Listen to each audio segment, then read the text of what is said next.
جمال الوجود بذكر السلام علیکم ورحمۃ اللہ وبرکاتہ۔ فہم القرآن کورس کلاس 77 میں آپ سب کو خوش آمدید۔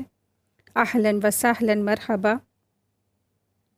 حضرت عبداللہ بن عباس رضی اللہ تعالیٰ کا قول ہے کہ جو شخص قرآن کریم پڑھتا ہے وہ شخص گھٹیا ترین عمر تک نہیں پہنچتا ہے، یعنی ارذلیل جو عمر ہوتی ہے، جو سب سے گھٹیا، سب سے خراب، سب سے نکمی جو عمر ہوتی ہے نا، جو ایسا بڑھاپا جس میں سب وہ انسان جو ہے اوروں کا محتاج ہو جاتا ہے، وہ اپنا کوئی کام نہیں کر سکتا، سب اس کے کام کرنے لگتے ہیں نا، اور سب عاجز ہو جاتے ہیں، پریشان ہو جاتے ہیں ایسے شخص سے۔ تو اتنی زیادہ ویسی نکمی عمر کو، ارذلیل عمر کو جب پہنچ جاتا ہے انسان، لیکن ایک شخص جو قرآن پڑھنے والا ہوتا ہے نا، تو وہ ایسی عمر تک نہیں پہنچتا، اللہ تبارک تعالیٰ اس کو پہلے ہی اپنے پاس بلا لیتے ہیں۔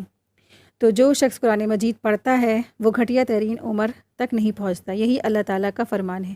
یعنی ہم نے ان کو ذلت میں پھینک دیا سوائے ان لوگوں کے جو ایمان لائے اور نیک عمل کیے، اور جنہوں نے قرآن مجید کو پڑھا، اس پہ اپنی زندگیوں میں عمل کیا، اس پر عمل کرتے رہے، اس کو استقامت سے اس راستے پہ ڈٹے رہیں، تو وہ انشاءاللہ ایک جو ارذلیل عمر ہوتی ہے اس تک وہ نہیں پہنچ پاتے ہیں۔ تو اللہ تبارک تعالیٰ سے دعا ہے کہ اللہ تبارک تعالیٰ ہم سب کو بھی اس ارذلیل عمر سے بچائے جس کی وجہ سے لوگ، سارے رشتہ دار اور اقارب اس عمر میں پریشان ہو جاتے ہیں۔ اللہ سبحانہ و تعالیٰ اپنے علاوہ ہمیں کسی کا محتاج نہ کرے، صرف اور صرف اپنا محتاج کرے، آمین یا رب العالمین۔ نحمدہ و نصلی علی رسولہ الکریم، اما بعد فاعوذ باللہ من الشیطان الرجیم، بسم اللہ الرحمن الرحیم، رب اشرح لی صدری ویسر لی امری واحلل عقدۃ من لسانی یفقہوا قولی، ربی زدنی علما، ربی یسر ولا تعسر وتمم بالخیر وبک نستعین، اللہم انفعنا بما علمتنا وعلمنا ما ینفعنا وزدنا علما، ربی یسر ولا تعسر وتمم بالخیر وبک نستعین، آمین یا رب العالمین۔ آج کا ہمارا لیسن ہے سورہ مائدہ، آیت نمبر 51 to 65 تک آج کا ہمارا لیسن ہے۔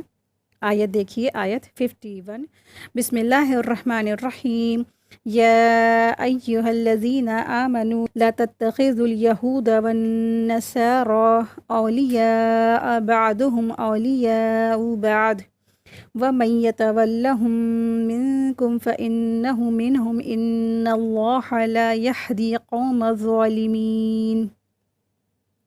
اے ایمان والو، تم یہود نصارہ کو دوست نہ بناؤ، یہ تو آپس میں ہی ایک دوسرے کے دوست ہیں۔ تم میں سے جو بھی ان میں سے کسی سے دوستی کرے وہ بے شک انہی میں سے ہے۔ ظالموں کو اللہ تعالیٰ ہرگز راہ راست نہیں دکھاتا ہے۔ یہاں اللہ سبحانہ تعالیٰ نے یہود اور نصارہ سے دوستیاں کرنے کو منع فرما دیا ہے، یعنی جو اسلام لائے نہیں، آپ صلی اللہ علیہ وسلم ان کے بیچ بھیجے گئے، رسول اللہ صلی اللہ علیہ وسلم ان کے بیچ میں موجود تھے، ان کو تبلیغ کی گئی کہ اللہ کے ہم رسول ہیں، آپ مجھ پر ایمان لے آئے، ہم بھی جیسے عیسیٰ علیہ السلام تھے، موسیٰ علیہ السلام تھے، ویسے ہی ہم اللہ کے رسول ہیں۔ اللہ کے رسول صلی اللہ علیہ وسلم نے ان کو تبلیغ کی، ان کو بات پہنچائی، اللہ کا پیغامات پہنچائے، اس کے باوجود بھی وہ ایمان نہیں لائے۔ وہ تو دراصل کیا ہے، یہود و نصارہ تو اللہ کے رسول کے دشمن ہوئے اور اللہ کے دشمن ہوئے۔ اللہ کا جب پیغام آیا تو بات نہیں مانی، تو کیا ہوا، اللہ رسول کے دشمن ہیں۔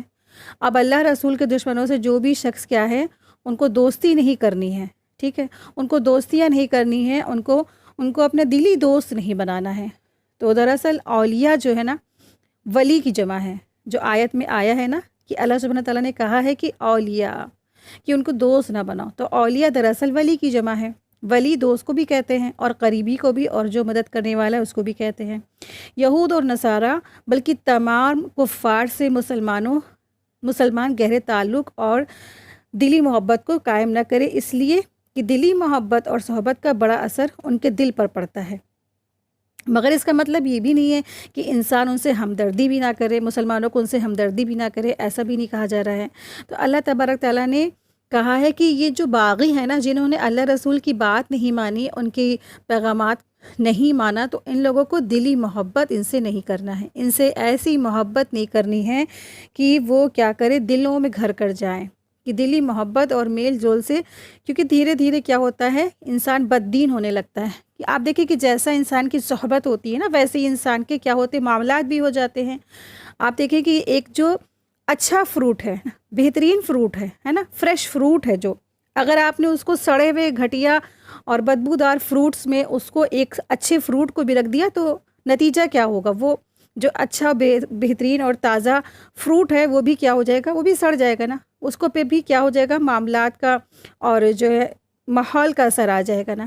تو اسی طرح سے ایک اچھا جو ایک توحید پرست ہوتا ہے، جو نیک مسلمان ہوتا ہے، جب ایسے لوگوں سے دوستیاں کرے گا، ایسے لوگوں کو دوست بنائے گا تو بھی کیا ہوگا، دھیرے دھیرے وہ بھی خود بھی ایسے لوگوں سے اثر انداز ہو جاتا ہے اور اسے اپنے دین میں کیا ہو جاتی ہے، خامیاں دکھنے لگتی ہیں اور ڈر ہے کہ کہیں وہ مرتدی نہ ہو جائے۔ اسی لیے اللہ سبحانہ تعالیٰ نے کہا ایسے لوگوں سے دوستی ہی نہ کرو، ان کو دلی دوست نہ بناؤ کہ ہم نوالا اور ہم پیالہ ہو جائیں، ہر وقت ان سے اپنی ہر راز کی بات شیئر کر رہے ہیں، ان کے بنا آپ کو سکون نہیں آ رہا ہے، ہر وقت ان کے ساتھ کیا ہے، دلی محبت قائم ہے۔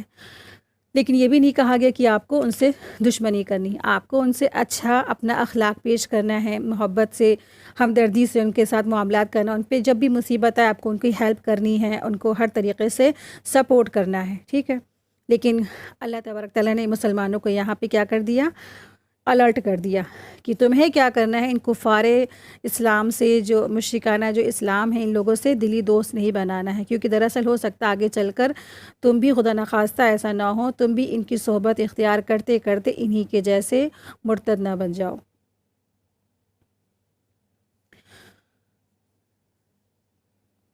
تو یہاں یہ بات ہمیں سمجھ لینی چاہیے کہ موالات یعنی کہ کسی کو جگری دوست نہیں بنانا ہے ہم کو، ٹھیک ہے۔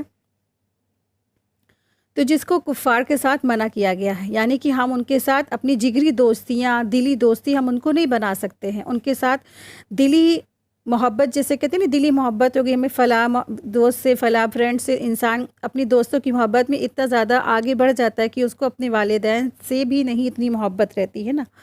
تو ٹھیک ہے، لیکن اپنے والدین کا اپنا مقام ہے، دوست کا بھی اپنا مقام ہے، لیکن کبھی بھی ان غیر مسلمانوں کو اپنا دوست نہیں بنانا۔ لیکن کسی بھی کافر یا غیر مسلمان کو مارنا، نقصان پہنچانا، ان کو تکلیف دینا بھی دراصل کیا ہے، یہ بھی سخت ترین گناہ ہے۔ عام حالات میں غیر مسلم یا انسان کے ساتھ مروت اور اچھے ویوہار اور ہمدردی، عدل اور انصاف کا معاملہ کیا جانا چاہیے، چاہے وہ یہود ہو، چاہے وہ نصارہ ہو، چاہے وہ کفار ہوں، ٹھیک ہے۔ سب کے ساتھ عدل اور انصاف کا معاملہ کیا جانا چاہیے، چاہے آپ کے سامنے کوئی بھی ہو۔ آیت 52، آپ دیکھیں گے جن کے دلوں میں بیماری ہے وہ دوڑ دوڑ کر ان میں گھس رہے ہیں اور کہتے ہیں کہ ہمیں تو خطرہ ہے، ایسا نہ ہو کہ کوئی حادثہ ہم پر پڑ جائے، بہت ممکن ہے کہ اللہ تعالیٰ فتح دے دے یا اپنے پاس سے کوئی چیز لائے، پھر تو یہ اپنے دلوں میں چھپائی ہوئی باتیں پر نادم ہونے لگیں گے۔ تو دراصل یہاں پر جو اس سے مراد ہے نا، وہ منافقین ہیں۔ فَتَرَى الَّذِينَ فِي قُلُوبِهِم مَرَضٌ، یعنی آپ دیکھیں گے جن لوگوں کے دلوں میں بیماری تھی، یعنی کہ جن بیماری سے مراد کیا ہے، نفاق کی بیماری ہے۔ یہاں پر اس سے مراد منافقین لوگ ہیں، جو منافقین تھے نا وہ لوگ ہیں۔ تو منافقین یہودیوں سے محبت اور دوستی میں وہ جلدی بھی کرتے تھے، اور ان کی دوستیاں یاریاں کس کے ساتھ تھی، کفار مکہ کے ساتھ تھی، یہودیوں سے تھی اور کرسچنوں سے تھی اس وقت بھی نا۔ اور وہ منافقین اس لیے مسلمان ہوئے تھے کیونکہ ان کو اس وقت جو ہے اعلیٰ ترین جو مذہب دکھ رہا تھا، وہ جو اسلام دکھ رہا تھا، اسلام میں صرف اور صرف اپنے فائدوں کے لیے وہ شامل ہو گئے تھے۔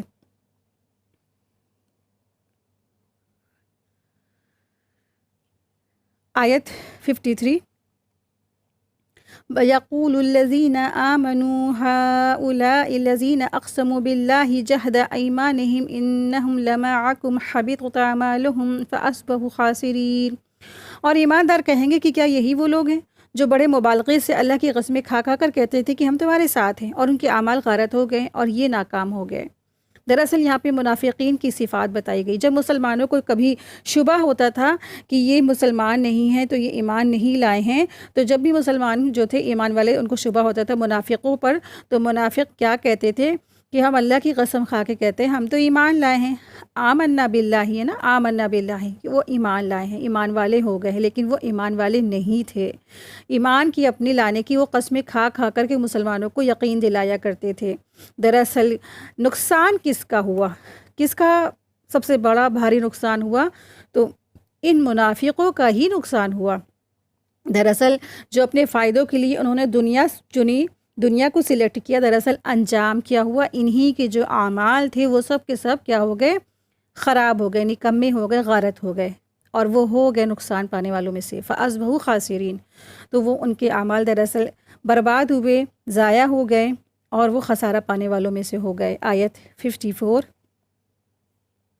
ایمان والو، تم میں سے جو شخص اپنے دین سے پھر جائے تو اللہ تعالیٰ بہت جلد ایسی قوم کو لے آئے گا جو اللہ کی محبوب ہوگی اور وہ بھی اللہ سے محبت رکھتی ہوگی۔ وہ نرم دل ہوں گے مسلمانوں پر اور سخت اور تیز ہوں گے کفاروں پر۔ اللہ کی راہ میں جہاد کریں گے اور کسی ملامت کرنے والوں کی ملامت کی وہ پرواہ بھی نہیں کریں گے۔ یہ ہے اللہ کا فضل، جسے چاہے وہ دے۔ اللہ تعالیٰ بڑی وسعت والا اور بڑی ہی زبردست علم والا ہے۔ یہاں پر اللہ سبحانہ تعالیٰ نے اسلام کی حفاظت کے بارے میں صاف صاف کہہ دیا ہے۔ یہ مت سمجھنا کہ اسلام دنیا میں کیا ہے، رہنے کے لیے، اسلام دنیا میں رہنے کے لیے صرف اور صرف تمہارا محتاج ہے، مسلمانوں سے کہا جا رہا ہے، بلکہ یہ تو بات تو یہ ہے کہ تم اچھی زندگی گزارنے کے لیے، دین اور دنیا کی کامیابی کے لیے اسلام کے محتاج ہو۔ اگر کوئی اسلام کو چھوڑ دیتا ہے تو وہ اس میں اسلام کا کچھ بھی نقصان نہیں ہوتا، اسلام کا تو کچھ بھی نہیں بگڑ سکتا۔ اللہ نے جو دنیا میں اسلام کو جو ہے باقی رکھے گا وہ باقی رکھا ہے اور باقی رکھے گا بھی۔ کوئی اگر اسلام کو چھوڑ دیتا ہے، اللہ تعالیٰ مرتدین کے بدلے میں یا ان کے مقابلے میں ایسی قوم کو لے آئے گا جس کو اللہ تعالیٰ پسند فرماتے ہیں، اور وہ بھی اللہ کے ساتھ خلوص اور محبت سے رکھتے ہوں گے، یعنی کہ جس کو اللہ تعالیٰ سلیکٹ کرتا ہے تو اللہ تبارک تعالیٰ ان کے ساتھ بھی وہ جن کو چنا گیا ہوتا ہے وہ بھی اللہ کے ساتھ محبت اور اخلاص رکھتے ہیں۔ وہ مسلمانوں کے اوپر شفقت کرتے ہیں، مہربانی کرتے ہیں، اور دشمنان اسلام کے ساتھ وہ سخت ہوتے ہیں۔ اللہ کے راستے میں وہ جہاد کرتے ہیں، کسی ملامت کرنے والے کی ملامت سے وہ خوف بھی نہیں کرتے ہیں۔ یہ تو اللہ کا فضل ہے، جس پر چاہے وہ کرے اور جسے چاہے وہ اسلام کے لیے کام کے لیے وہ چن لے۔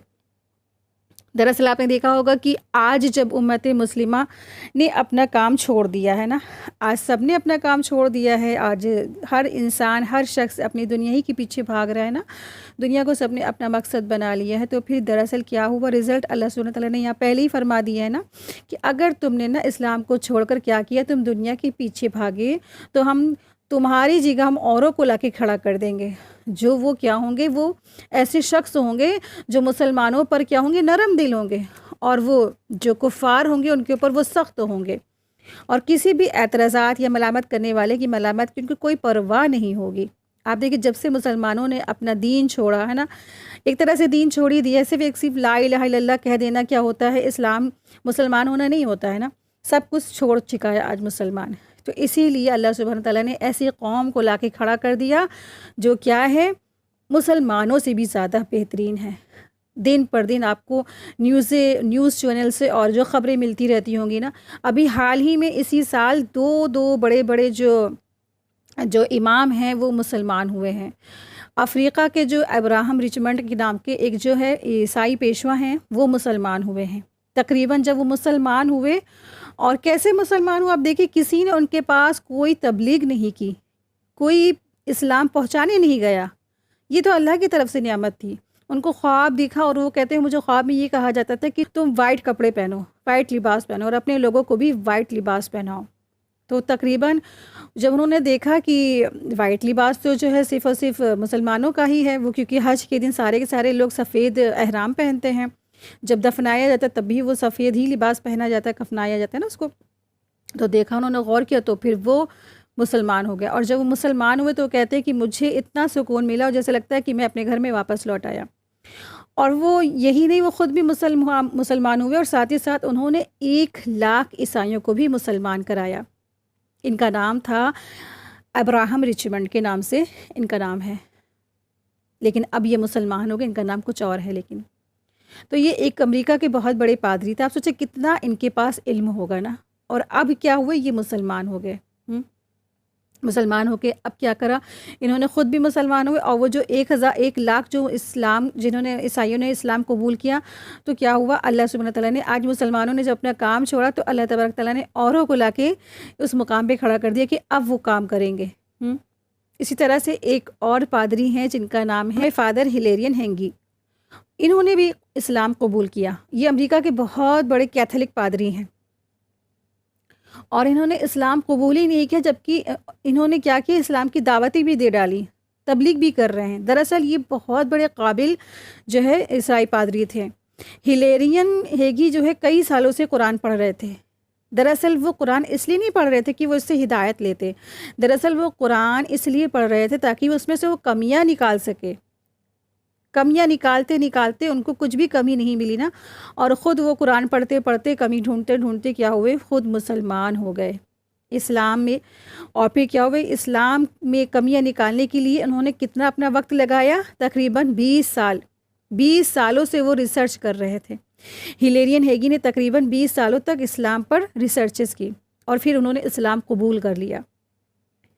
دراصل اب کیا ہے، وہ کہتے ہیں کہ اسلام کیا ہے، سچا مذہب ہے، اور اب وہ کیا ہو گیا، اب وہ خود اسلام کی تبلیغ میں لگ گئے ہیں، اسلام کو پہنچا رہے ہیں، پھیلا رہے ہیں، اور لوگوں تک بات پہنچا رہے ہیں نا۔ تو کیا ہوا، رزلٹ کیا لگتا ہے نا، یہی آیت لگتا ہے کہ واقعی میں آج ہم لوگوں نے جب اپنی ذمہ داری چھوڑ دی، جب ہم لوگوں نے اپنے بچوں کو دین کی بات پہنچانا ختم کر دی، جب ہم مسلمانوں نے اپنے بچوں کو مشنری اسکولوں کی طرف اپنے بچوں کو ڈھکیل دیا، کوئی بھی دین کی اور جو ہے اسلام کی کوئی بھی ان کو ایجوکیشن نہیں دی، تو پھر رزلٹ کیا ہوا، اللہ تبارک تعالیٰ نے اوروں کو چن لیا نا۔ یہ نہیں کہا جا رہا کہ آپ بچوں کو پڑھائیں لکھائیں نا، پڑھائیں لکھائیں بہت اچھی بات ہے، لیکن ساتھ ہی ساتھ ان کو مسلمان تو بنائیں، ان کو مذہب تو سکھائیں، ان کو معلوم تو ہونا چاہیے میرا رب کون ہے، میرا رسول کون ہے، ہم دنیا میں کس لیے آئے ہیں، ہمارے زندگی کا مقصد کیا ہے۔ ماں باپ تو بس ہوتے ہیں بچے ان کے، تو ان کو بس ایک ہی مقصد سجھا دیتے ہیں کہ بیٹا تمہیں ڈاکٹر بننا ہے، یہ تمہاری زندگی کا مقصد ہے، بیٹا تمہیں IAS یا PCS بننا ہے، یہ تمہارا زندگی کا مقصد ہے، بیٹا تمہیں سائنٹسٹ بننا ہے، یہ تمہاری زندگی کا مقصد ہے نا۔ کیا پکڑ نہیں ہوگی ماں باپ کی ایسے، ہے نا۔ آپ دیکھیں کہ اللہ تبارک تعالیٰ نے جس کو چننا ہوتا ہے اس کے لیے اللہ تعالیٰ بہترین ذرائع عطا فرما دیتا ہے۔ 20 سال قرآن میں غلطی نکالنے کے لیے چلے تھے، لیکن اللہ نے ان کو ایمان کی دولت دے دی۔ کیوں؟ دراصل آج مسلمانوں کے اندر ہی کیا ہو گئے، علم کی کمی ختم ہو گئی ہے، محنتی لوگوں کی جو ختم ہو گئے ہیں سب، اور دور بھاگتے ہیں پڑھائی لکھائی سے، چاہے وہ قرآن کی کتاب ہو، چاہے وہ ان کی اسکولی کتاب ہو، ہر طریقے سے آج مسلمان پیچھڑا ہوا ہے، بہت پیچھے جا چکا ہے۔ صرف کس میں لگا ہوا ہے مسلمان، لو فلٹی میں نا۔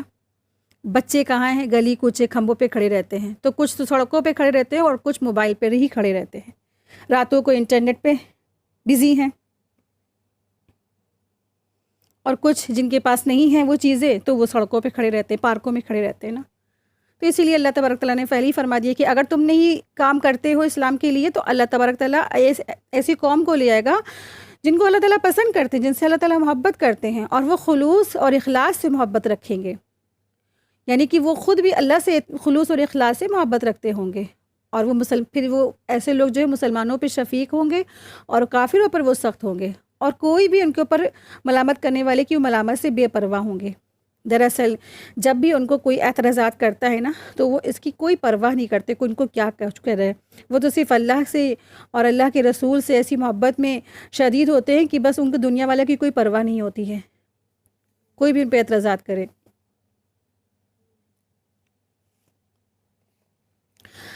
تو جو اللہ کے دین سے محبت کرے گا، اللہ سے محبت کرے گا، اور اللہ تعالیٰ بھی ان سے محبت کرے گا۔ یہ محبت 2 طریقے کی ہوتی ہے۔ اگر آپ اللہ کی بات مانیں گے تو اللہ آپ سے محبت کرے گا، جو نہیں مانتے اللہ ان سے محبت نہیں کرتا ہے، تو اللہ تعالیٰ فرماتے ہیں پھر ایسے لوگ میرے کسی کام کے نہیں ہیں، اور اللہ تعالیٰ کی کوئی مجبوری نہیں ہے، کوئی مشکل نہیں ہے، اللہ ان سب کو آسانی سے ریپلیس کر سکتے ہیں۔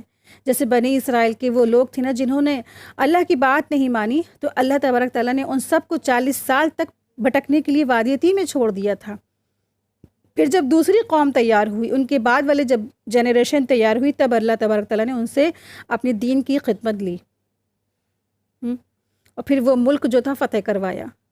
دراصل بات یہ ہے کہ جب بھی اللہ تبارک تعالیٰ کوئی حکم دے تو اللہ کا حکم ہمیں کیا کرنا ہے؟ فوراً مان لینا ہے۔ اللہ کا کوئی حکم بھی سامنے آئے تو یہ نہ کہا کرے کہ میں نہیں کر سکوں گی۔ اگر نہیں کیا تو دراصل کیا ہے؟ اللہ کی محبت سے ہم محروم ہو جائیں گے۔ آیت 55، مسلمانوں تمہارے دوست خود اللہ ہیں اور اس کا رسول ہے اور ایمان والے ہیں جو نماز کی پابندی کرتے ہیں اور زکوٰۃ ادا کرتے ہیں اور وہ رکوع کرنے والے میں سے ہیں۔ تو دراصل یہاں پہ بتا دیا کہ اوپر کی جو آیت پڑھی ہے وہ دراصل یہود اور نصارہ سے دوستی کرنے کو منع کیا گیا ہے۔ تو اس کے سننے کے بعد جب سوال یہ پیدا ہوتا ہے کہ پھر مسلمانوں کو دوستی کس سے کرنی ہے، مسلمان اپنا دوست کس کو بنائے، ماولات وہ کن سے کرے، دلی دوست وہ کس کو بنائے، تو اس کے بارے میں بتایا گیا ہے کہ مسلمانوں کی جو گہری دوستی کا وہ تعلق ہے نا، سب سے پہلے تو اللہ تعالیٰ سے ہے اور پھر اس کے رسول اللہ صلی اللہ علیہ وسلم سے ہونی چاہیے۔ تو اللہ تبارک تعالیٰ ہی کیا ہے؟ مسلمانوں کے گہرے دوست ہیں اور پھر اللہ کے رسول ہیں نا۔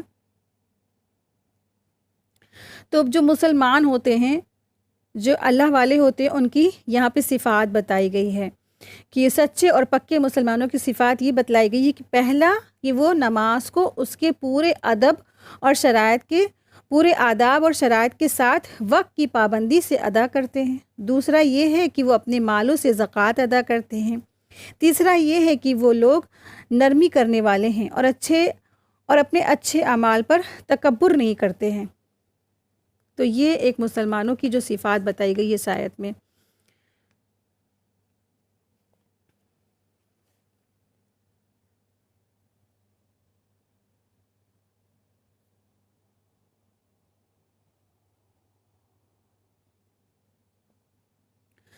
اور مفسرین لکھتے ہیں کہ جب رسول اللہ صلی اللہ علیہ وسلم کے زمانے میں بعض افراد جو تھے مرتد ہوئے، مگر کسی گروہ کے مرتد ہونے کا واقعہ پیش بھی نہیں آیا، گویا ایک یہاں پہ ایک پیشن گوئی تھی جو آپ صلی اللہ علیہ وسلم کی وفات کے فوراً بعد ظہور میں آئی۔ تو آپ صلی اللہ علیہ وسلم کی وفات کے ساتھ ہی ارتداد کا ایسا فتنہ پھوٹا کہ بعض مورخین کے بیان کے مطابق صرف 3 مسجدیں بچ گئی تھیں، مسجد نبوی، مسجد حرام اور بحرین کی ایک مسجد تھی۔ یہ مرتدین 2 طرح کے تھے، ایک تو وہ تھے جنہوں نے اسلام کو چھوڑ دیا اور دوسرے یہ تھے کہ اپنے سابق مذہب کی طرف لوٹ گئے، اور دوسرا یہ تھا کہ جنہوں نے زکوٰۃ دینے سے انکار کر دیا تھا، یا تو زکوٰۃ کی فرضیت ہی کے منکر ہو گئے تھے کہ ہم بیت المال کو زکوٰۃ کے حوالہ نہیں دیں گے، یعنی کہ ہم بیت المال کو زکوٰۃ نہیں دیں گے۔ دراصل جب رسول اللہ صلی اللہ علیہ وسلم اس دنیا سے چلے گئے، ان کی وفات ہو گئی، تو کیا ہوا؟ بہت بڑا ایک فتنہ کھڑا ہو گیا جسے کہتے ہیں ارتداد کا۔ بہت بڑی تعداد میں لوگ اسلام چھوڑنے لگے، اسلام سے مرتد ہو گئے۔ کچھ لوگ تھے، مسلمہ کذاب نے اپنا فتنہ پھیلا رکھا، تو اس نے جو ہے یہ دعویٰ کیا تھا کہ ہم کیا ہیں؟ اگلی جو ہے نبی ہیں، ہم نبی ہیں، میرے اوپر وحی آتی ہے۔ مسلمہ کذاب نے جھوٹا نبوت کا دعویٰ کیا۔ تو دین جو تھا اس وقت کیا ہو گیا تھا؟ بالکل بہت زیادہ اس وقت فتنہ پھیل چکا تھا۔ تو کچھ جو تھے مسلمہ کذاب کی طرف چلے گئے، اور کچھ نے کیا کہا کہ ہم زکوٰۃ نہیں دیں گے، زکوٰۃ دینے کا انہوں نے انکار کر دیا، اور پھر وہ اس طرح سے زکوٰۃ دینے والے جو تھے پیچھے ہٹ گئے، انہوں نے کہا ہم زکوٰۃ نہیں دیں گے۔ تو اس بڑے فتنے کے مقابلے کے لیے اللہ تبارک تعالیٰ نے حضرت ابو بکر صدیق رضی اللہ عنہ کو اٹھایا اور مرتدین کے خلاف فوج کشی کی، اور اس فوج کشی میں خالد بن ولید نے بھی نہایت اہم کردار بھی نبھایا، یہاں تک کہ یہ فتنہ کیا ہو گیا؟ ختم ہو گیا۔ ٹھیک ہے، تو یہ فتنہ تھا دراصل ارتداد کا فتنہ، کیونکہ ان کا یہ کہنا تھا کہ اب رسول اللہ صلی اللہ علیہ وسلم تو دنیا میں ہے ہی نہیں۔ دراصل رسول اللہ صلی اللہ علیہ وسلم دنیا سے چلے گئے ہیں، تو حقیقت میں دراصل کیا ہے؟ اب کیا ہو گیا؟ دین کا جو ہے اسلام اب ختم، کیونکہ جو اسلام پھیل رہا تھا وہ دراصل کس کی وجہ سے پھیل رہا تھا؟ رسول اللہ صلی اللہ علیہ وسلم کی طرف سے تبلیغ کی وجہ سے پھیل رہا تھا۔ لیکن جب پتہ چلا کہ یہ تو اسلام کس کا جو ہے مذہب ہے، یہ تو اللہ کی طرف سے ہے نا، یہ تو اللہ نے پھیلا رکھا ہے، یہ تو اللہ کی طرف سے ہے اسلام کا پھیلنا، پڑھنا، بڑھنا، پھیلنا۔ تو اسی لیے پھر کیا ہوا؟ پھر اللہ کی طرف سے یہ نعمت ہوئی کہ وہ کیا ہوا؟ وہ سب کا سب ارتداد کا جو فتنہ کھڑا ہوا تھا وہ سب ختم ہو گیا اللہ کی رحمت سے۔ تو مفسرین نے لکھا ہے کہ یہاں ان آیتوں میں جو فتنہ ارتداد کا ذکر فرمایا ہے کہ حقیقت میں آنے والے فتنہ ارتداد کی پیشن گوئی بھی ہے۔ یہاں پہ جو فتنہ ارتداد آیا ہے نا، تو دراصل یہ کیا ہے؟ آنے والے وقت کی پیشن گوئی ہے۔ اور واقعی میں جب یہ پیشن گوئی کب پوری ہوئی؟ جب رسول اللہ صلی اللہ علیہ وسلم فوت ہو گئے تھے، ٹھیک ہے؟ تو جب رسول اللہ صلی اللہ علیہ وسلم فوت ہو گئے، اس کے بعد کیا ہو گئے؟ کافی تعداد میں لوگوں نے اسلام کو چھوڑ دیا اور وہ مرتد ہو گئے۔ کچھ نے کہا کہ ہم جو نئے نبی کا دعویٰ کر رہے ہیں ان کی طرف جاتے ہیں، کچھ نے کہا ہم زکوٰۃ نہیں دیں گے۔ طرح طریقے سے انہوں نے، جب بھی ان کے اوپر پریشانیاں آئیں تو انہوں نے کیا کہ اسلام چھوڑ دیا۔ لیکن ماشاء اللہ تبارک اللہ، حضرت ابو بکر صدیق نے اس کے لیے بہت بڑا جو ہے کام کیا، اور سب کچھ اس میں جو لوگ مرتد ہوئے تھے ان کے خلاف انہوں نے جنگ کی، ٹھیک ہے؟ تو یہ جو حقیقت میں آنے والے فتنہ ارتداد کی یہاں پیشن گوئی بتائی گئی ہے آیت نمبر 54 میں، ٹھیک ہے؟ تو اس کا ہمت اور جرات کے ساتھ مقابلہ کرنے کے کر کے کامیاب ہونے والی جو جماعت کے لیے برداشت بھی ہے۔ ارتداد کا سب سے بڑا فتنہ نبی کریم صلی اللہ علیہ وسلم کے بعد حضرت صدیق ابو بکر رضی اللہ عنہ کے عہد میں پھیلا، اور پورے عرب میں اس کا طوفان سا کھڑا ہو گیا، اور کئی طرح کے لوگ جو تھے اسلام کے مقابلے میں بھی کھڑے ہو گئے، مگر حضرت ابو بکر رضی اللہ عنہ کی ایمانی جرت، تدبیر اور مخلص مسلمانوں کی خدمت، اسلام نے اس آگ کو بجھایا اور تمام آفات کا ہمت کے ساتھ مقابلہ کیا، اور وہ سب کیا ہوئے؟ کامیابی ہوئے، اور سارے عرب کو ایک کر کے ایمان کے راستے پہ لگا دیا، الحمدللہ۔ تو صحابہ دراصل کیا تھے؟ وہ اللہ کے جماعت تھے، اللہ کے گروہ تھے، اللہ کے ولی تھے نا، اللہ اور رسول ان کے ولی تھے۔ آیت دیکھیے، آیت 56، اور جو شخص اللہ تعالیٰ سے اور اس کے رسول سے اور اس مسلمانوں سے دوستی کرے، وہ یقین مانے کہ وہ اللہ تعالیٰ کی جماعت ہی غالب رہے گی۔ وَمَن يَتَوَلَّ اللَّهُ وَرَسُولُهُ وَالَّذِينَ آمَنُوا فَإِنَّ حِزْبَ اللَّهِ هُمُ الْغَالِبُونَ۔ تو فَإِنَّ حِزْبَ اللَّهِ هُمُ الْغَالِبُونَ، تو فَإِنَّ حِزْبَ اللَّهِ سے مراد یہاں پہ حزب اللہ کس کے ہے؟ کیا معنی ہے حزب اللہ کے معنی؟ دراصل کیا ہے یہاں پہ؟ اللہ کا گروہ ہے، اللہ کی جماعت ہے۔ یہ حزب اللہ دراصل اس کی معنی ہے اللہ کی جماعت، اللہ کا گروہ۔ حزب اللہ وہی ہے جس کا تعلق صرف اللہ اور رسول اور مومنوں سے ہوتا ہے، اور کافر اور مشرک اور یہود و نصارہ سے ان کا کوئی تعلق نہیں ہوتا، کوئی بھی ان کے اندر موالات محبت ان کے لیے نہیں ہوتی، صرف ان کی موالات اور محبت صرف اللہ، رسول اور مومنوں سے ہوتی ہے۔ تو یہ اللہ کا گروہ ہوتا ہے، ٹھیک ہے؟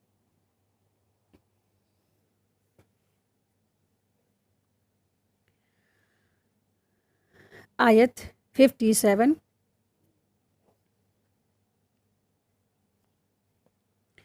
مسلمانوں ان لوگوں کو دوست نہ بناؤ جو تمہارے دین کو ہنسی کھیل بنائے ہوئے ہیں، خواہ وہ ان میں سے ہوں جو تم سے پہلے کتاب دیے گئے یا کفار ہوں، اگر تم مومن ہو تو اللہ تعالیٰ سے ڈرتے رہو۔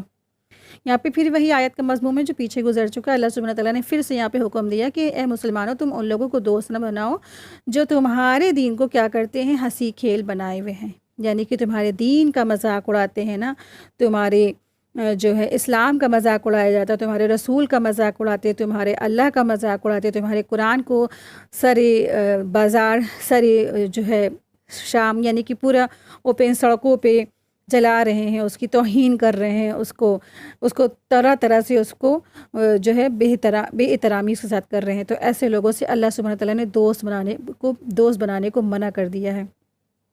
آج بھی آپ کو دکھتا ہوگا نا کہ کیسے لوگ ہیں، نہ جانے کس طریقے کے جو لوگ ہیں، اور وہ ان کو آزادی بھی دی ہے ان کے ملک نے، سویڈن نے یہ آزادی دے رکھی کہ وہ قرآن کے، وہاں کے جو لوگ ہیں قرآن کی بے حرمتی کر سکتے ہیں، تبھی تو سر عام جو ہے بیچ بازار میں وہ لوگ قرآن کے ساتھ ایسی بے حرمتی کرتے ہیں نا۔ تو دراصل یہ بے حرمتی، یہ ہنسی مذاق اڑانا، اور یہ اس طرح سے ان کا کیوں رویہ، یہ ایسا کیوں کرتے ہیں نا، کبھی سوال ہوتا ہوگا نا۔ تو آپ دیکھیں کہ 20 سال لوگ اللہ کے کتاب میں نقص نکالتے ہیں، کوئی نقص نہیں ملتا ہے، آخر کیا کرتے ہیں؟ سرنڈر کر دیتے ہیں نا۔ لیکن کچھ ایسے سرکش لوگ ہوتے ہیں کہ وہ بھی نقص نکالتے ہیں، کمیاں نکالنے کے لیے قرآن کریم پڑھتے ہیں، لیکن ان کو جب کوئی نقص نہیں ملتا ہے تو اپنی بھڑاس نکالنے کے لیے، اپنی جلن اور حسد نکالنے کے لیے سر بازار میں وہ قرآن مجید کو توہین کرتے ہیں، جلاتے ہیں نا۔ اس سے کیا پروف ہوتا ہے کہ یہ جو ہے ہمارے اسلام سے، ہمارے قرآن سے جلتے ہیں، حسد کرتے ہیں، اور ان کو تو ایمان کی دولت سے یہ کیا ہو گئے، محروم ہو گئے۔ ان کا کس کا خسارہ ہوا؟ انہی کا ہی خسارہ ہوگا۔ تو دراصل کچھ ایسے ان کے اندر بھی گروپ ہوتے ہیں، جو دوست ہوتے، ایسے جو لوگ ہوتے ہیں، جو بھی ایسے کوئی بھی لوگ ہیں جو بھی مسلمانوں کا، اسلام کا، اللہ کا، قرآن کا مذاق اڑانے والے ہیں، تو اللہ تبارک تعالیٰ نے فرما دیا کہ تم ایسے لوگوں کو اپنے دلی دوست مت بناؤ۔ آیت 58، اور جب تم نماز کے لیے پکارتے ہو تو وہ اسے ہنسی کھیل ٹھہرا لیتے ہیں، یہ اس وجہ سے کہ وہ بے عقل لوگ ہیں۔ وَإِذَا نَادَيْتُمْ إِلَى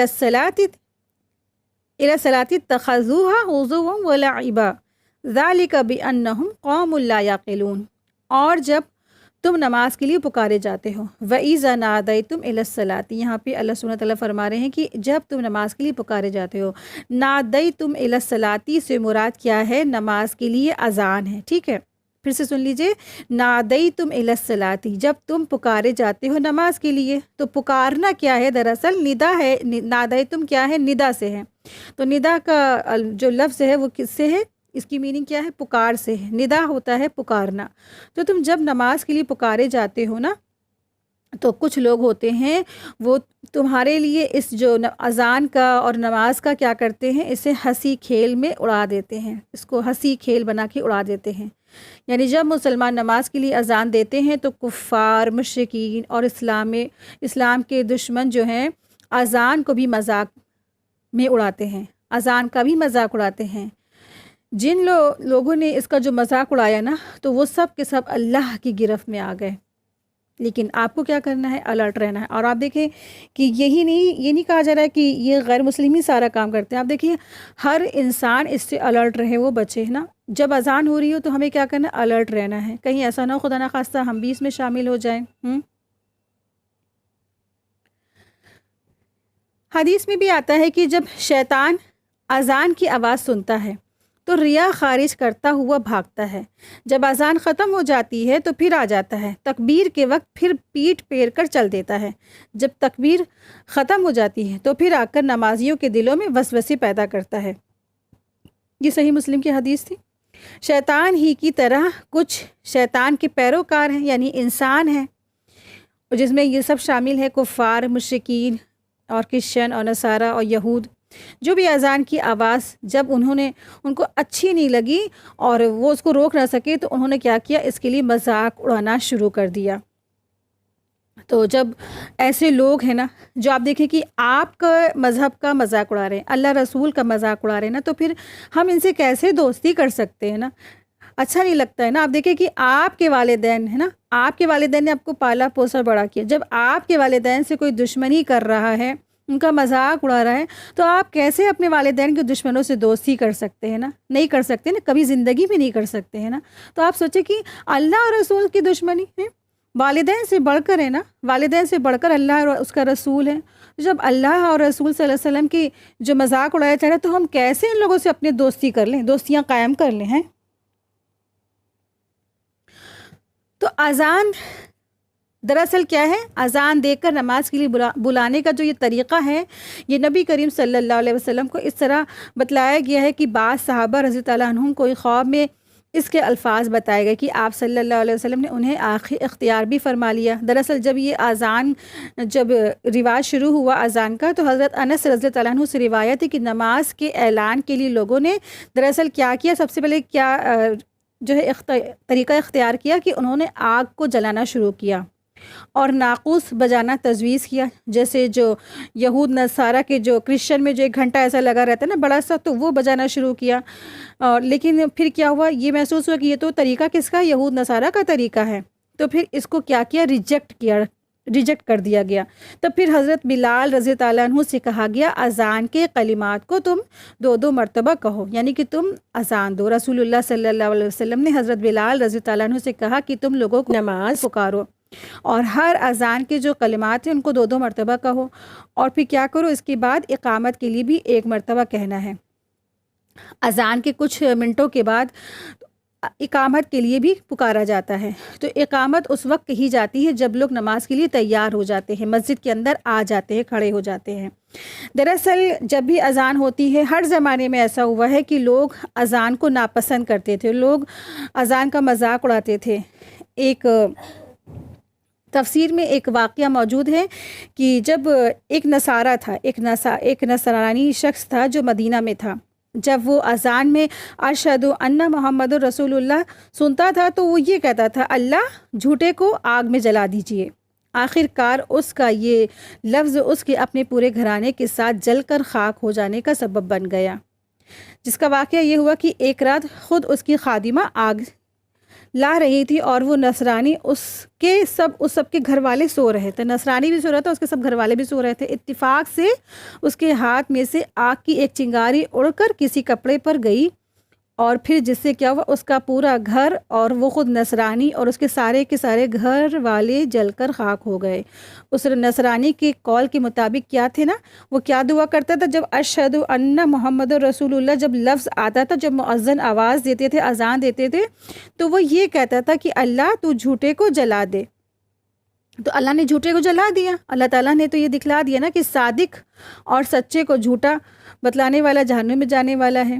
جہنم میں جانے سے پہلے ہی کس طرح آگ سے جلایا جا سکتا ہے نا۔ تو اس طرح سے اگر وہ یہ دعا کرتا کہ اللہ تعالیٰ اگر یہ رسول اللہ صلی اللہ علیہ وسلم سچے ہیں تو مجھے حق دکھلا دے، مجھے حق پہ چلا دے، ہے نا۔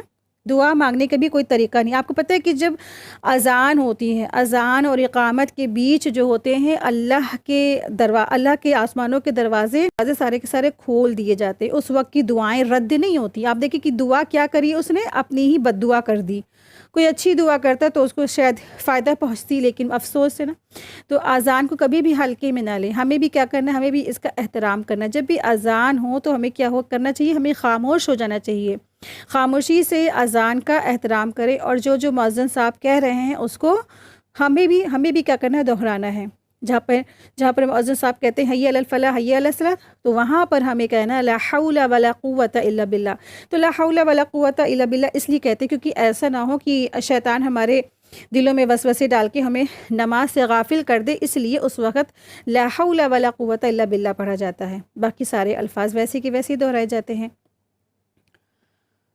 تو یہ بھی بہت بڑی نیکی ہے نا، اذان کے الفاظ کو دہرانا بھی دراصل کیا ہے، بہت بڑی نیکی ہے۔ بہت ساری لاکھوں نیکیاں انسان کے جو ہے نا میزان کو اس کو بھر دیں گی انشاءاللہ۔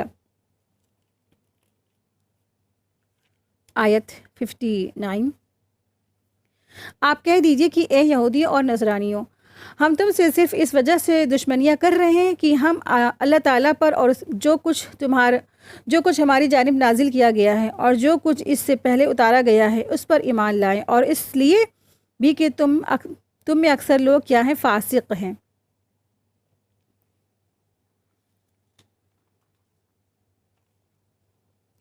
آیت 60، کہہ دیجئے کہ کیا میں تمہیں بتاؤں کہ اس میں سے زیادہ برے اجر پانے والا اللہ تعالیٰ کے نزدیک کون ہے؟ وہ ہے جس پر اللہ تعالیٰ نے لعنت کی ہے اور اس پر وہ غصہ ہے، اور ان میں سے بعض کو بندر اور سور بنا دیا گیا، اور جنہوں نے معبودان باطل کی پرستش کی یہی ہیں، بدتر درجے والے ہیں۔ ایمان یعنی تم ان اہل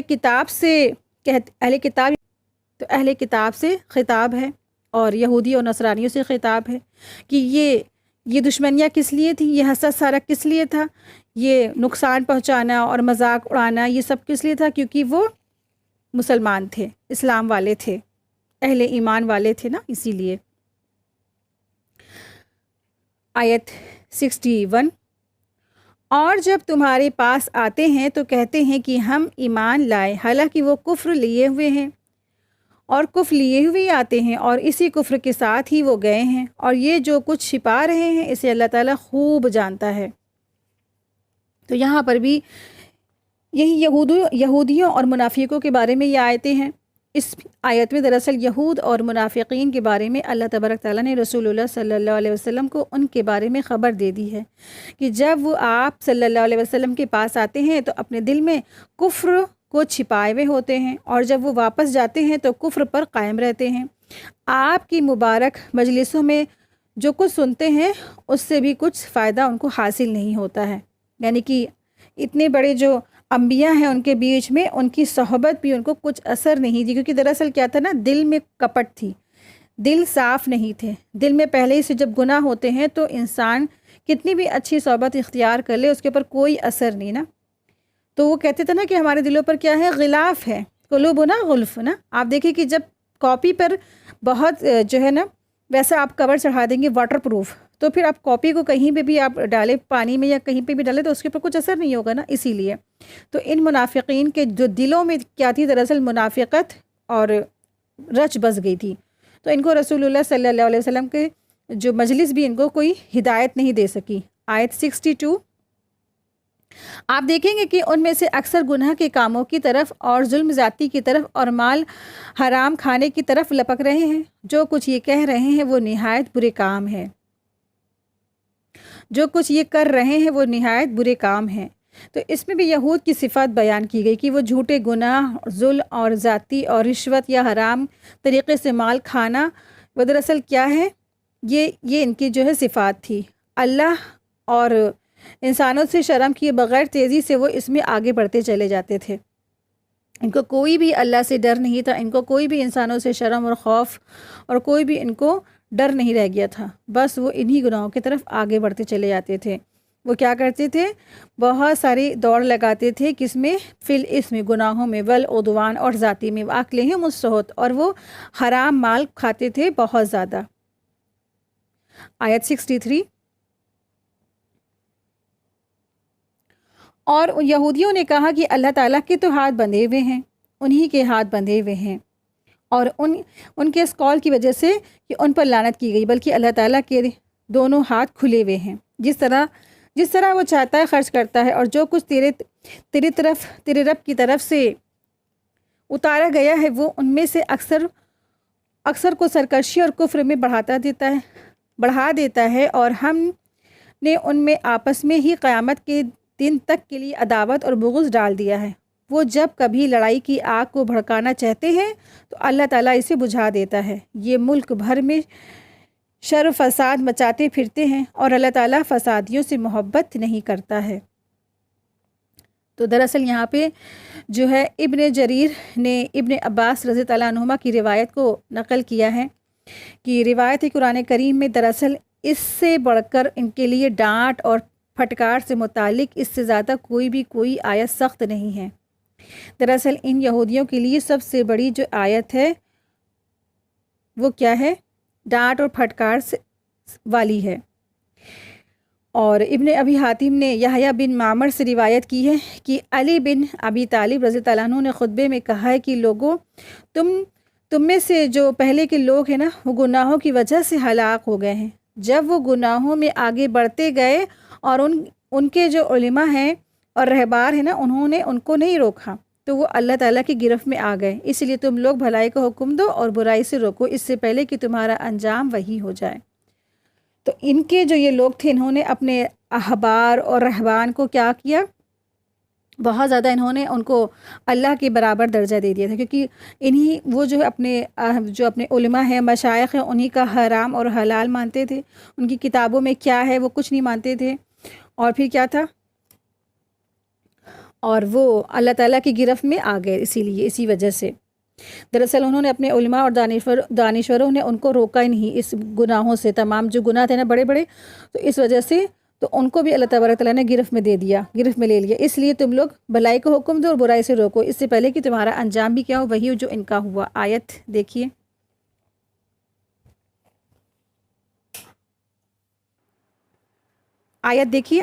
آیت 64 ہے بھی. اور یہ یہود کہتے ہیں کہ اللہ کا تو ہاتھ بندھا ہوا ہے، انہی کے ہاتھ بندھے ہوئے ہیں، اور لعنت ہو ان پر وہ جو کہتے ہیں، بلکہ اس کے دونوں ہاتھ تو کھلے ہوئے ہیں. وہ جس طرح چاہتا ہے خرچ کرتا ہے، جو کچھ ہمارے رب کی اور سے ہے تمہاری اور اتارا گیا ہے. اس سے ان میں اکثر کی شرارت اور انکار بڑھے گا، اور ہم نے ان کی آپسی دشمنی اور کپٹ کو قیامت تک کے لیے ڈال دیا ہے. یہ جب بھی جنگ کی آگ بھڑکاتے ہیں اللہ اسے بجھا دیتا ہے، اور یہ ملک میں فساد پھیلانے کی کوشش کرتے ہیں، اور اللہ تبارک تعالیٰ فساد کرنے والوں کو پسند نہیں کرتا ہے. دراصل جب اللہ تبارک تعالیٰ نے لوگوں کو یہ حکم دیا کہ قرض حسنہ دیں، لوگ جو ہے اللہ کی راہ میں، اللہ کی جو ہے فی سبیل اللہ لوگوں کو مال پہنچائیں، غریبوں کی ہیلپ کریں، مدد کریں، لوگوں کو قرض حسنہ دیں، تو پھر کیا ہوا؟ ان یہودیوں نے اللہ کے بارے میں غلط بات کہا کہ اللہ تبارک تعالیٰ تو کیا ہو گیا ہے، کیا وہ فقیر ہو گیا، معاذ اللہ نعوذ باللہ، کیا اللہ تعالیٰ کے ہاتھ بندھے ہوئے ہیں؟ انہوں نے کہا وقال یہود ید اللہ مغلولہ، یہودیوں نے کہا کیا اللہ کے ہاتھ بندھے ہوئے ہیں؟ تو اللہ کے ہاتھ بندھے ہوئے سے مراد کیا ہے؟ کیا اللہ کنجوس ہے؟ شاس بن قیس نامی یہودی نے رسول اللہ صلی اللہ علیہ وسلم سے کہا تمہارا رب تو کنجوس ہے، خرچ نہیں کرتا ہے، تو یہ آیت نازل ہوئی۔ تو اللہ تعالیٰ نے ان کی اس خباثت کا یہ جواب دیا کہ اس بدترین صفت کے مالک اب ہمیشہ کے لیے وہی لوگ رہیں گے، اور ان پر ان کے اس برے حال کی وجہ سے لعنت بھیج دی گئی ہے۔ اللہ تبارک تعالیٰ نے فرمایا کہ اللہ تو بڑا ہی فضل والا ہے اور بہت کرم والا ہے، اور اس کے ہاتھ تو کیا ہے؟ کھلے ہوئے ہیں، دن رات اس کے خزانے سے وہ خرچ کرتا ہے، تب بھی وہ خزانے میں سے اس کا خرچ ہی نہیں ہوتا ہے نا۔ حضرت ابو ہریرہ رضی اللہ عنہ کہتے ہیں کہ آپ صلی اللہ علیہ وسلم نے فرمایا اللہ کے دونوں ہاتھ بھرے ہوئے ہیں، رات اور دن خرچ کرنا اس سے بھی کم نہیں ہوتا، یعنی کہ اگر وہ اللہ تعالیٰ رات دن خرچ کرتا ہے، اس سے بھی خرچ کرنے سے بھی کیا ہوتا ہے؟ ذرہ برابر بھی اس کے خزانوں میں کمی نہیں آتی ہے۔ بھلا دیکھو آسمان اور زمین کی پیدائش سے لے کر اب تک کتنا خرچ ہو چکا ہے، لیکن اسی خرچ نے جو اس کے ہاتھ میں ہے اسے کم بھی نہیں کیا، یعنی کہ اللہ سبحانہ تعالیٰ کے خزانے میں ذرہ برابر کوئی بھی کمی نہیں آئی۔ اللہ تبارک تعالیٰ نے انسان کی بھلائیوں کے لیے، انسان کے درجات کی بلندی کے لیے لوگوں کو کہا کہ تم خرچ کرو، قرض حسنہ دو، لیکن وہی ہے نا کہ دشمنان اسلام انہوں نے ہمیشہ اللہ رسول کا مذاق اڑایا، تو اس بار بھی انہوں نے یہی کہا کہ اللہ کے ہاتھ کیا ہے؟ بندھے ہوئے ہیں نا۔ تو اللہ تعالیٰ نے فرمایا اللہ تو بڑا ہی فضل و کرم والا ہے، اس کے پاس تو ہر چیز کا خزانہ ہے، مخلوق کے پاس تو جو بھی نعمتیں ہیں نا وہ جو پائی جاتی ہیں وہ تو کس کے پاس سے آتی ہیں؟ وہ تو اللہ ہی کی طرف سے آتی ہیں، اس میں اس کا کوئی بھی شریک نہیں ہے۔ جو اللہ تبارک تعالیٰ نے اپنی نعمتیں بندوں کو دی ہیں، اس دینے میں کوئی بھی اللہ تعالیٰ کے ساتھ شریک نہیں ہے، اسی نے ہر چیز کو ہمارے لیے پیدا کیا ہے۔ بل یداہ مبسوطتان، بلکہ اللہ کے دونوں ہاتھ کیا ہیں؟ کھلے ہوئے ہیں۔ اس سے ثابت ہوتا ہے کہ اللہ تعالیٰ کے دو ہاتھ ہیں، لیکن مخلوق کی طرح نہیں ہے۔ کبھی ہمیں یہ نہیں سوچنا چاہیے کہ ہمارے ہاتھوں کی طرح اللہ کے ہاتھ ہوں گے نا، معاذ اللہ نعوذ باللہ۔ یہ ہاتھ کس طریقے کے ہیں، کیسے ہوں گے، کیا ان کی جو ہے صفات ویسی ہے، مطلب کس طریقے کے ہوں گے، یہ ہم کیسے بھی امیجن نہیں کر سکتے ہیں نا۔ یہ کیا ہے؟ دراصل یہ متشابہات میں سے ہیں، اس کو ایسے ہی چھوڑ دینا ہے، کبھی بھی اس کی تعویلوں کے پیچھے نہیں لگنا۔ اگر ہم اس کی تعویلوں کے پیچھے لگیں گے تو ہم لوگ کیا ہو جائیں گے؟ گمراہ ہو جائیں گے۔ بس اللہ کے دو ہاتھ ہیں، کیسے ہیں، کس طرح ہے، اس کے پیچھے لگ جانا دراصل کیا ہے؟ گمراہ کن معاملہ ہے۔ بس اس کو ایز اٹ از ایز لے لینا ہے، اس لیے کہ اللہ تعالیٰ نے اپنے بارے میں یہاں فرمایا ہے کیا ہے کہ لیس کمثلہ، یہ ہم کبھی نہیں سوچ سکتے کہ یہ جو ہاتھ ہے نا ہمارے جیسے ہوں گے، ہے نا، کیونکہ یہاں پہ اللہ تبارک تعالیٰ نے پہلے ہی فرما دیا سورہ الشورى 11 میں کہ لیس کمثلہ شیء وہو السمیع البصیر، کہ اس جیسی کوئی نہیں، یعنی اللہ کے جیسا کوئی نہیں، لیس کمثلہ شیء، اللہ کے جیسا کوئی ہے ہی نہیں، نہ ذات میں نہ صفات میں، اور وہ دراصل کیا ہے؟ اللہ سننے والا ہے اور جاننے والا ہے، لیکن اللہ کے جیسا پوری کائنات تو کیا پوری کہیں پر بھی کوئی نہیں، واحد وہ لا شریک ہے، اس کے جیسا کوئی نہیں ہے۔ تو کبھی بھی نہ سوچے کہ اللہ کی ہاتھ، اللہ کی پاؤں، اللہ کی پنڈلی کیسی ہوگی نا، کبھی بھی ان کی تعویلوں میں نہیں جانا چاہیے۔ ہاں بس جیسا بتایا گیا بس ہمیں ایسے ہی ایز اٹ از لے لینا ہے بس۔ آیت 65 دیکھیے، وَلَوْ أَنَّ أَهْلَ الْكِتَابِ آمَنُوا وَاتَّقَوْا لَكَفَّرْنَا عَنْهُمْ سَيِّئَاتِهِمْ وَلَأَدْخَلْنَاهُمْ جَنَّاتِ النَّعِيمِ، اور اگر یہ اہل کتاب ایمان لاتے اور تقوی اختیار کرتے تو ہم ان کی تمام برائیاں معاف فرما دیتے، اور ہم ضرور انہیں راحت اور آرام کی جنتوں میں لے جاتے، ہے نا۔ یہاں بتا دیا اللہ سبحانہ تعالیٰ نے اگر یہ ایمان لے آتے نا۔ آپ دیکھیں کہ آج جو کرسچن ہیں، مسلمان ہو گئے، کیا ہو گئے؟ ان کو دوہرا اجر مل گیا نا، دوہرا اجر، ڈبل۔ ہمارے اجر تو ایک ہے، ان کو ہم سے بھی اوپر لیول میں پہنچا دیا گیا۔ تو جو بھی ایمان لائے گا، عمل کرے گا اور تقوی اختیار کرے گا تو اللہ تبارک تعالیٰ کیا کرے گا، ان کو معاف فرما دے گا، ان کی برائیوں سے دور کر دے گا اور ان کو جنتوں میں داخل فرمائے گا۔ جنات النعیم یعنی کہ نعمتوں والی جنت میں اللہ تبارک تعالیٰ ان لوگوں کو شامل فرمائیں گے، داخل فرمائیں گے۔ تو اللہ تبارک تعالیٰ سے دعا ہے کہ اللہ سبحانہ تعالیٰ ہم سب کو بھی اپنی نعمتوں والی جنت الفردوس میں داخلہ عطا فرمائے، ہم سب کے والدین، ہم سب کے اولادوں، ہم سب کے جو اقارب ہیں، قرابت دار ہیں، ہم سب کے سب کو اور آپ سب کو بھی جنت الفردوس میں داخلہ عطا فرمائے، آمین یا رب العالمین۔ وآخر دعوانا ان الحمد للہ رب العالمین۔ سبحانک اللہم و بحمدک، اشہد ان لا الہ الا انت، استغفرک و اتوب الیک۔ السلام علیکم ورحمۃ اللہ وبرکاتہ۔ جزاک اللہ خیرا کثیرا۔